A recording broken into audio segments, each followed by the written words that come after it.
Pemerintah Kota Tual terus mendorong peningkatan produktivitas sektor pertanian di daerah ini.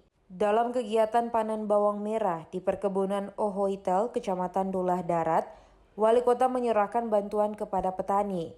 Bantuan ini sebagai bentuk dukungan pemerintah terhadap sektor pertanian. Dalam kesempatan itu, Wali Kota bersama rombongan meninjau kebun kol dan terung, melihat langsung pengembangan tanaman hortikultura. Wali Kota dan rombongan juga berkesempatan menanam bibit cabai dan semangka di perkebunan masyarakat. Kegiatan ini menjadi salah satu langkah nyata pemerintah Kota Tual dalam mendorong peningkatan hasil pertanian serta menjaga ketahanan pangan daerah.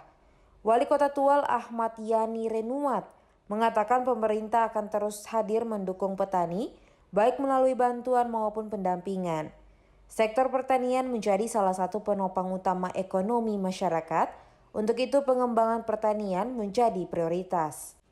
Kita melakukan panen bawang dan produksi panen bawang hari ini itu sangat bermanfaat untuk meningkatkan daya yang memiliki penghasilan rendah, sekaligus juga menekan angka inflasi di Kota Tual. Harapannya ke depan ini dapat diperluas lagi sehingga produksinya ditingkatkan dan tentunya dapat meningkatkan kesejahteraan para petani bawang dan umumnya petani-petani untuk tanaman-tanaman bibit yang lain. Wali Kota menegaskan komoditas hortikultura seperti bawang merah, cabai dan sayuran memiliki potensi besar untuk dikembangkan.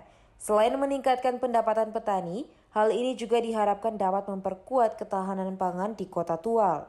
Pemerintah Kota Tual terus memberikan perhatian serius terhadap sektor pertanian, termasuk membuka peluang bagi generasi muda terlibat dalam pertanian modern. Dari Kota Tual, kontributor TVRI Komar Efruan melaporkan.